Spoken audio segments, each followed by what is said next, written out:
નમસ્કાર વિદ્યાર્થી મિત્રો, આજે આપણે ધોરણ 4 ગણિત ગમત ભણીશું. એમાં ચેપ્ટર 3 છે કે ભોપાલનો પ્રવાસ. બરાબર, તો આપણે આગળના વિડીયોમાં જોઈ ગયા કે બાળકોની સંખ્યા કેટલી હતી, તો કે 210 બાળકો છે કે ધોરણ 5 માં પ્રવાસમાં જવાના હતા. બરાબર, અને કેટલી 5 સીટ વાળી બસ હતી. એવી કેટલી બસ હતી, તો કે 4. તો એ આપણે આગળ વિડીયોમાં જોઈ ગયા. હવે આપણે ભણીશું તો કે ભીમબેટકા તરફ. બરાબર, આપણે એને કોઈ જતા કે ભીમબેટકા તરફ. તો આગળ આપણે જોઈએ ભીમબેટકા તરફ. તો કે બસમાં ડીઝલ પુરાવ્યા બાદ ફરી મુસાફરી શરૂ થઈ. આપણે ખબર છે કે બસ છે એ ડીઝલ પુરાવવા માટે ઊભી રહી હતી. કેટલી મિનિટ, તો કે 30 મિનિટ. હવે બાળકોને કહેવામાં આવ્યું કે આપણે ભીમબેટકા ઊભા રહીશું. અંજન કહે છે ભીમબેટકા શું છે?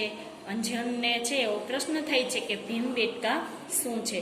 તો રૈનાબેન કહે છે આ સ્થળ 10,000 વર્ષ પહેલા લોકો દ્વારા બનાવેલ ઘણી બધી ગુફાઓ અને ગુફા ચિત્રોનું છે. તો કે ભીમબેટકા છે ને શું છે, તો કે 10,000 વર્ષ પહેલા લોકો દ્વારા, એટલે કે લોકોએ બનાવેલું ગુફાઓ અને ગુફા ચિત્રોનું છે. સુમિત કહે છે 10,000 વર્ષ, હું 1,000 વર્ષ પહેલાનું પણ વિચારી શકતો નથી. આ પ્રશ્ન તો છે એ આપણે બધાને થાય જ કે 10,000 વર્ષ, હું અત્યારે છે 1,000 વર્ષ પહેલાનું પણ વિચારી શકતો નથી. ગોપી કહે છે ઓહ, 1,000 વર્ષ ઘણું બધું કહેવાય. હું 100 વર્ષનું પણ વિચારી શકતી નથી. 10,000 તો ત્યાં રહ્યું, 1,000 વર્ષનું પણ આપણે વિચારી શકતા નથી. એના પછી 100 વર્ષનું પણ આપણે વિચારી શકીએ નહીં. ગૌરી કહે છે હું 100 વર્ષનું વિચારી શકું, કારણ કે મારા દાદાના દાદી 100 વર્ષના છે. ગૌરી કહે છે કે હું 100 વર્ષનું વિચારી શકું કે તેના દાદા, એના પપ્પાના દાદા દાદી છે એ કેટલા વર્ષના છે? 100 વર્ષના. શું કામ એને? તો એના પપ્પાના દાદી છે એ 100 વર્ષના છે, તો 100 વર્ષમાં જે થયેલી ઘટના છે એ બધું તેને યાદ હોય છે, એટલે એ ગૌરીને કહેતા હોય છે.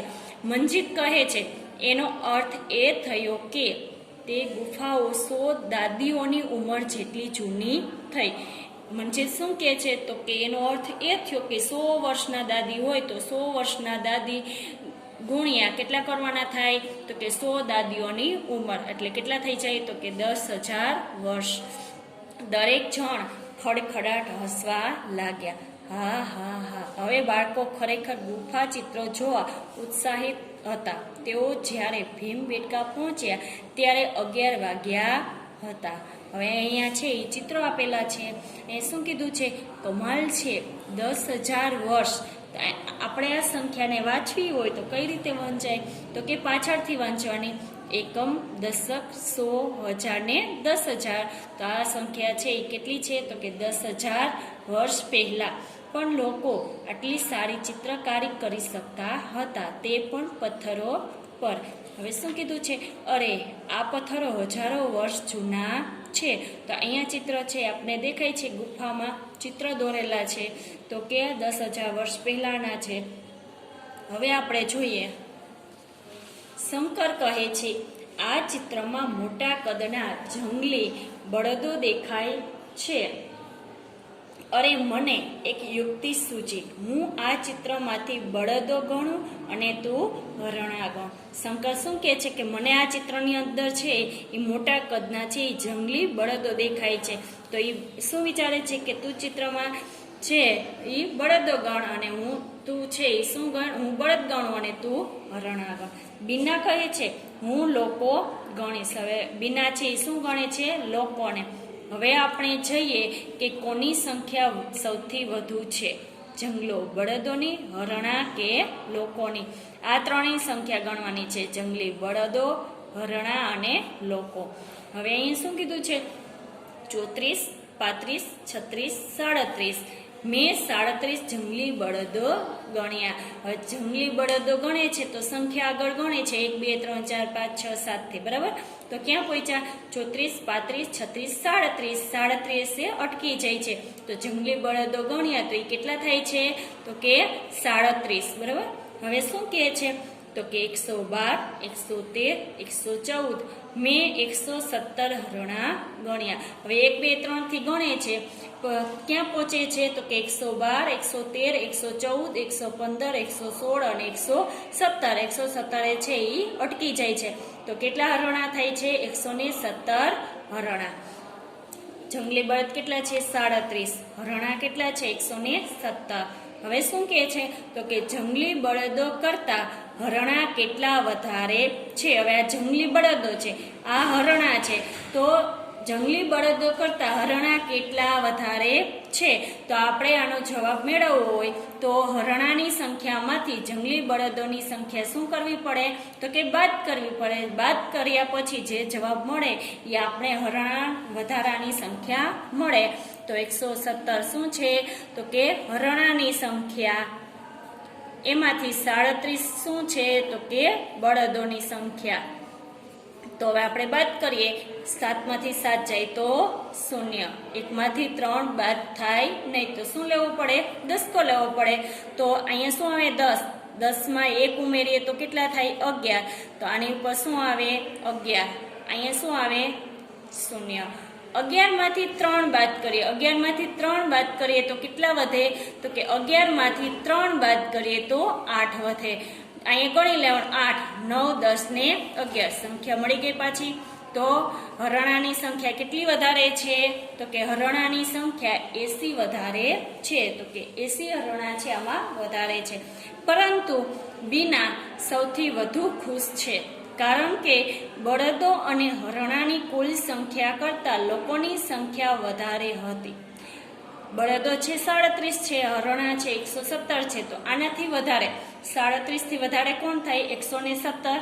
પછી 117 થી વધારે કોણ થાય છે તો કે લોકો થાય છે, લોકોની સંખ્યા થાય છે. તેની સંખ્યા 200 કરતા ઓછી છે.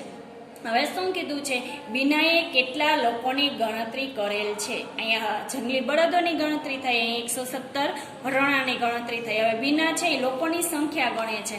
214, 154, 134 કે 177. તો કેટલી લોકોની સંખ્યા કેટલી થાય છે તો એ છે કોણ ગણે છે? બીના ગણે છે. તો 214 છે એ 200 કરતા કેવા છે? વધારે છે. પણ અહીંયા શું આપણે કીધું? 200 કરતા ઓછી સંખ્યા. તો 214 છે એ મોટી સંખ્યા છે. 154 છે એ 200 કરતા નાની સંખ્યા છે, બરાબર, પણ નજીકની કીધી છે. તો 134 છે એ તો સૌથી ઓછી સંખ્યા થાય. 177 છે એ 200 ની નજીક થાય પણ 200 કરતા ઓછી કીધી છે. તો લોકોની સંખ્યા છે એ કેટલી હશે? 177. ભૂમિયાએ તેમને કહ્યું કે ત્યાં કુલ 600 કરતા પણ વધારે ગુફા ચિત્રો છે.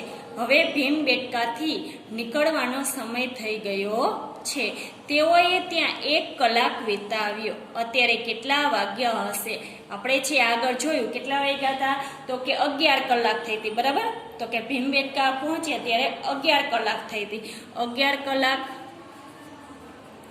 હવે ગુફા ચિત્ર જોઈ લીધા તો કેટલો સમય વીતી જાય છે તો કે 1 કલાક વીતી જાય છે. તો 11 કલાકમાં 1 કલાક નાખીએ તો કેટલા થાય તો કે 11 માં 1 નાખીએ તો 11 માં 1 નાખીએ તો 11 પછી 12. તો 11 માં 1 નાખીએ તો કેટલી કલાક થાય તો કે 12 કલાક.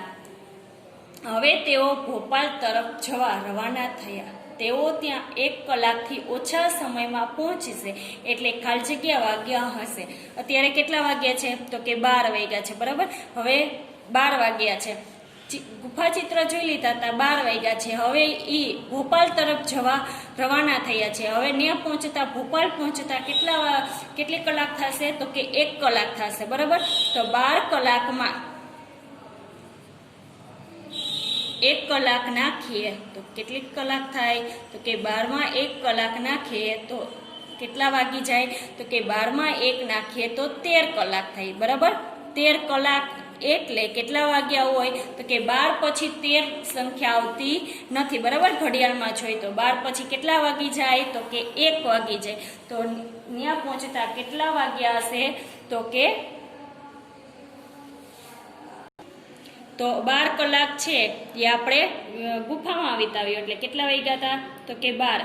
પછી એમાં 1 કલાક છે ઓછા સમયમાં આપણે ભોપાલ પહોંચી, તો પછી 12 પછી કેટલા વાગે આપણે પહોંચીશું? 1 કલાક થાય છે, બરાબર. તો આપણે 1 વાગ્યે છે ત્યાં ભોપાલ પહોંચીશું, બરાબર, 1 વાગ્યે. હવે એના પછી જોઈએ કે ભોજનનો સમય. હવે ભોજનનો સમય થઈ જાય છે. બાળકો ભૂખ્યા થયા હતા એટલે બધાએ પોતાના નાસ્તાનો ડબ્બો ખોલ્યો. બસમાં બિસ્કિટ, નારંગી અને કેળા બધાને વેચવામાં આવ્યા. તો બસની અંદર છે એ બધા બાળકોને, બધા એટલે કેટલા બાળકો હતા? તો કે પ્રવાસમાં જનાર બાળકોની સંખ્યા 210 હતી, બરાબર. 210 બાળકોને બધાને બસમાં બિસ્કિટ, નારંગી અને કેળા આપવામાં આવ્યા, એટલે કે વેચવામાં આવ્યા. દરેક બાળકને 1 નારંગી, 1 કેળું અને 5 બિસ્કિટ આપવામાં આવ્યા. હવે બધા જ બાળકો એટલે કે 210 બાળકોને 1 નારંગી, 1 કેળું અને 5 બિસ્કિટ આપવામાં આવ્યા. હવે અહીં કીધું છે કે બધા બાળકોએ નારંગી અને બિસ્કિટ લીધા. બધા જ બાળકોએ છે નારંગી અને બિસ્કિટ લીધા છે, પરંતુ 38 બાળકોએ કેળા ન લીધા. બધા બાળકોએ એટલે બધા જ એટલે 210 બાળકોએ નારંગી, 210 બાળકોએ બિસ્કિટ લીધા, પણ 38 બાળકો એવા છે કે કેળા ન લીધા. તો કુલ કેટલા નારંગી, બિસ્કિટ અને કેળાની વહેંચણી થઈ હશે? તો આ દાખલો છે આપણે બોર્ડ ઉપર જોઈએ. શું કીધું? તો કે 1 નારંગી, 1 કેળું અને 5 બિસ્કિટ છે એ બાળકોને આપવામાં આવ્યા નાસ્તામાં. તો કુલ બાળકોની સંખ્યા કેટલી હતી? તો કે 210 હતી. હવે બધા જ બાળકોને છે 1 નારંગી, 1 કેળું અને 5 બિસ્કિટ આપવામાં આવ્યા છે. તો એવા 38 બાળકો છે, 38 બાળકો જે શું નથી લીધું? તો કે કેળા લીધા નથી. હવે આપણે જોઈએ કે નારંગી કેટલા બાળકોએ લીધી છે, કેળા કેટલા બાળકોએ લીધા છે અને બિસ્કિટ કેટલા બાળકોએ લીધા છે. તો કુલ બાળકોની સંખ્યા કેટલી છે? 210. તો કુલ બાળકોની સંખ્યા ગુણાકારની નિશાન એટલે ગુણ્યા દરેક બાળકોએ આપેલી નારંગીની સંખ્યા. તો નારંગી કેટલી આપવામાં આવી છે? 1. બાળકોની સંખ્યા કેટલી છે? 210. તો 210 ગુણ્યા 1 એટલે કેટલા આવે? 210 * 210. આ બેનો ગુણાકાર કરીએ એટલે કેટલા બાળકો થાય? 210. તો 210 બાળકો છે, 1 નારંગી આપવામાં આવી છે. તો નારંગી કેટલી વેચાઈ ગઈ? 210. આ સંખ્યા છે એ નારંગીની છે. હવે કીધું છે કે દરેક બાળકોને છે 5 બિસ્કિટ આપવામાં આવ્યા છે. તો કુલ બાળકોની સંખ્યા ગુણ્યા દરેક બાળકોને આપવામાં આવેલા બિસ્કિટની સંખ્યા. તો કેટલા બાળકોની સંખ્યા હતી? 210. બિસ્કિટ કેટલા આપવામાં આવ્યા? 5. તો 210 ગુણ્યા 5 કરીએ તો કેટલા આવે? તો કે 210 ગુણ્યા 5. 5 0 0 5 * 5 5 * 2 10. તો કેટલા બિસ્કિટ જોયા હોય? તો કે 1050. તો આ છે બિસ્કિટની સંખ્યા છે. તો દરેક બાળકને 210 બાળકોને 5 બિસ્કિટ આપવામાં આવે તો કેટલા બિસ્કિટ જોઈએ? તો કે 1050. હવે શું કીધું છે કે 38 બાળકો એવા છે કે કેળા ન લીધા. તો કે 210 બાળકોમાંથી 38 બાળકો એવા છે કે જેને કેળા ન લીધા. તો કુલ બાળકોની સંખ્યા પહેલા લખવાની, એમાંથી કેળા ન લીધેલા બાળકોની સંખ્યા લખવાની. તો કુલ બાળકોની સંખ્યા કેટલી છે? તો કે 210. બાદબાકીની નિશાની, એમાંથી કેળા ન લીધેલા બાળકોની સંખ્યા. તો કેળા કેટલા બાળકોએ નથી લીધા? તો કે 38 બાળકોએ. તો 210 માંથી 38 બાદ કરીએ, શૂન્યમાંથી 8 બાદ થાય નહીં. તો શું લેવું પડે? 10 તો અહીંયા 10 લખીએ, અહીંયા આપણે શૂન્ય. હવે 10 માંથી 8 જાય કેટલા વધે? 2. હવે શૂન્યમાંથી 3 બાદ થાય નહીં. તો શું લેવું પડે? પાછો 10 તો લેવો પડે. તો અહીંયા લખીએ 10, અહીંયા આવે 1. હવે 10 માંથી 3 જાય કેટલા વધે? 7. 1 ના 1. કેટલા બાળકો થયા? 172. બરાબર. તો 172 બાળકોએ શું નથી લીધા? તો કે કેળા લીધા નથી. તો હવે આપણે જોઈએ કે નારંગી. તો કે નારંગી બધા બાળકોને 1 આપવામાં આવી છે. તો બાળકોની સંખ્યા કેટલી હતી? 210. બધા જ બાળકોને 1 નારંગી આપીએ તો કેટલી નારંગી જોઈએ? તો કે 210 નારંગી જોઈએ.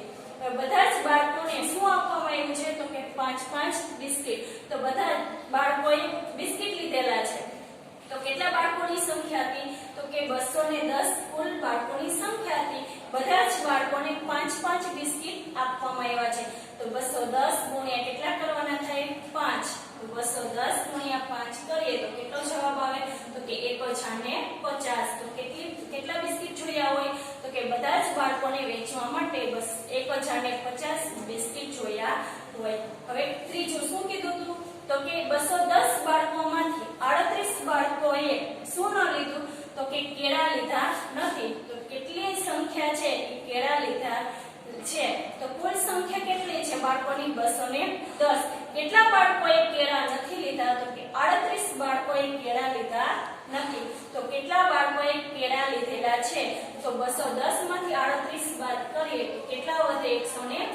તો 172 બાળકોને કેળા આપવામાં આવ્યા છે. એના પછી કીધું છે ક મેં મારા 4 મિત્રોને 4 ચોકલેટ આપી. મારી પાસે 3 વધે તો મારી પાસે કુલ કેટલી ચોકલેટ હતી? હવે મેં મારા 4 મિત્રોને, બરાબર, હવે એના પછી ક કીધું છે કે મેં મારા 4 મિત્રોને 4 ચોકલેટ આપી. મારી પાસે 3 વધે તો મારી પાસે કુલ કેટલી ચોકલેટ હતી? તો હવે મારા 4 મિત્ર છે. ચારેય મિત્રોને હું કેટલી ચોકલેટ આપું છું? 4 ચોકલેટ આપું છું, બરાબર. તો ચોકલેટની સંખ્યા આપણે ગોતવાની છે. તો મિત્રોની સંખ્યા કેટલી છે? 4. ચોકલેટ કેટલી આપવાની છે, વેચવાની છે? તો કે 4. તો શું કરવું પડે? તો કે ચારેય મિત્રોને 4 ચોકલેટ આપીએ તો શું કરવું પડે? તો કે ગુણાકાર કરવો પડે. 4 મિત્રો ગુણ્યા 4 ચોકલેટ. તો શું થાય? તો કે ચોકે 16. તો કેટલી ચોકલેટ વેચાઈ જાય છે? તો કે 16 ચોકલેટ વેચાઈ જાય છે, બરાબર. તો 16 ચોકલેટ જોઈએ. તો હવે શું કીધું છે કે 16 ચોકલેટ આપ્યા પછી મારી પાસે કુલ કેટલી ચોકલેટ હતી? તો કે 4 ચોકલેટ આપી દીધા પછી મારી પાસે તો 3 ચોકલેટ વધે છે. તો 3 ચોકલેટ વધે છે તો મારી પાસે કુલ કેટલી ચોકલેટ હશે? હવે 16 ચોકલેટ છે વેચાઈ જાય છે ચારેય મિત્રોને, બરાબર. 16 ચોકલેટ 16 ચોકલેટ આપ્યા પછી મારી પાસે 3 ચોકલેટ વધે છે. હવે હું 16 ચોકલેટ આપી દઉં તે પછી 3 ચોકલેટ મારી પાસે વધે તો મારી પાસે કુલ કેટલી ચોકલેટ હોય? તો 16 ચોકલેટ મિત્રોને આપી દીધી છે. 3 ચોકલેટ મારી પાસે છે. તો 16 માં કેટલા નાખવાના આવે? 3. 16 માં 3 નાખીએ તો કેટલા આવે? 19. 19 ચોકલેટ હશે, બરાબર. તો કે મારી પાસે કેટલી ચોકલેટ હશે? 19. હવે એના પછી ખ કીધું છે 3, 5 અને 7 ની મદદથી તમે કઈ સંખ્યા બનાવી શકો? તો કે 3, 5, 7 ની મદદથી કઈ સંખ્યા બનાવી શકો? તો એ ત્રણેય સંખ્યા છે વારાફરતી લેવાની છે. તો તમે કઈ સંખ્યા બનાવી શકો? હવે 3, 5 ને 7. હવે આ સંખ્યા ભેગી કરી દે તો કઈ સંખ્યા બને? 357. હવે 3 પછી આપણે 3 ને છે આપણે પાછળ લઈએ તો 5 પહેલા લઈએ, 7 પછી અને છેલ્લે 3. તો કઈ સંખ્યા બની ગઈ? 573. હવે 3, 5 ને આગળ લેવાઈ ગયા છે. હવે આપણે 7 ને પહેલા લઈએ તો 7 પહેલા લઈએ, 7 પછી લઈએ 3 અને છેલ્લે લઈએ 5. તો કઈ સંખ્યા બને? 735. હવે ત્રણેય સંખ્યા છે વારાફરતી પહેલા આવી ગઈ છે. તો હવે આપણે છે 3 ને વચ્ચે લીધા હતા, હવે 3 ને છે આપણે છેલ્લે જવા દઈએ તો કઈ સંખ્યા બની? 7 પહેલા લખવાના, 5 વચ્ચે અને છેલ્લે 3 જવા દઈએ તો કઈ સંખ્યા બની જાય? 753. તો 3, 5, 7 ની મદદથી આ ચાર સંખ્યા બને છે 357, 573, 735 અને 753. હવે ગ કીધું છે. શું કહે છે? એવી સંખ્યા જેમાં 8 વધારતા તે બમણી થઈ જાય તે સંખ્યા કઈ છે? તો હવે 8 નાખતા બમણી થઈ જાય એટલે કે ડબલ થઈ જાય છે તે સંખ્યા કઈ છે? તો આપણે જોઈએ કે એવી સંખ્યા જેમાં 8 વધારતા તે બમણી થઈ જાય તે સંખ્યા કઈ છે? તો 8 માં આપણે 8 ઉમેરીએ તો બમણા થઈ જાય, બરાબર. તો કે 8 માં 8 નાખીએ તો કેટલા થઈ જાય? 16. 16 છે 8 ને કેવા છે? બમણા છે, ડબલ છે. તો કઈ સંખ્યા આવે? તો કે 8 માં 8 નાખીએ તો 16 થાય, બમણા થઈ જાય. તો એવી કઈ સંખ્યા છે? તો કે 8 છે. એના પછી ઘ કીધો છે એવી સંખ્યા કઈ કે જેનો 2, 3 અને 5 વડે ભાગાકાર થઈ શકે અને તે 25 અને 50 ની વચ્ચે હોય.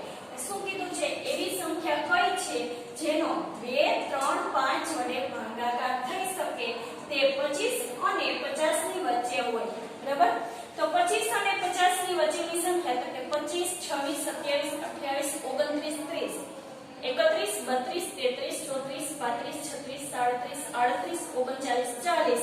39 40 41 42 43 44 45 46 47 48 49 ને 50 આટલી સંખ્યામાંથી સંખ્યા ગોતવાની છે હવે એ બધાની સંખ્યાને શું કરવું પડે તો કે 2 વડે ભાગવા પડે 3 વડે ભાગવા પડે અને 5 વડે ભાગવા પડે બરાબર જો એ સંખ્યા ભંગાતી હોય તો એ સંખ્યા આપણો જવાબ છે તો એવી એક જ સંખ્યા છે જે 2 3 અને 5 વડે આપણે ભાંગી શકીએ છીએ તો એ કઈ સંખ્યા છે તો કે 30 આ 30 એક એવી સંખ્યા છે કે જેને 2 3 અને 5 વડે આપણે ભાંગી શકીએ છીએ તો આપણે અહીં જોઈએ તો કે 30 સંખ્યા છે બરાબર 25 અને 50 ની વચ્ચે 30 જ આવે છે બરાબર તો કે 30 ને આપણે પહેલા 2 વડે ભાંગીએ 2 તો એ 2 નો ઘડિયો બોલો અહીંયા 3 આપેલા છે તો 3 છે એ મોટા છે 2 છે એ નાના છે તો ભાગ આવે છે 2 * 2 2 * 4 તો 4 છે એ મોટા છે તો આપણે 2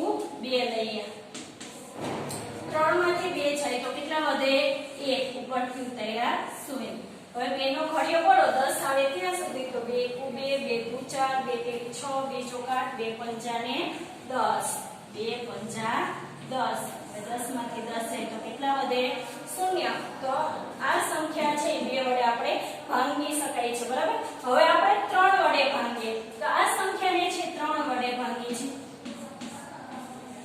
3 * 3 3 માંથી 3 જાય તો 0 ઉપરથી ઉતારી 0 ભાગમાં લે ભાગમાં પડી 0 આમ પણ કરી શકો છો આપણે જ્યારે ઘડિયો લખીએ છીએ કે 3 0 0 અને 3 * 3 બરાબર તો અહીંયા આપણે ભાગ કાઢી કે 3 0 0 0 માંથી 0 જાય તો 0 જવાબ કેટલો આવ્યો 10 તો આપણે 3 વડે પણ ભાંગી શકીએ છીએ હવે આપણે 5 વડે ભાંગીએ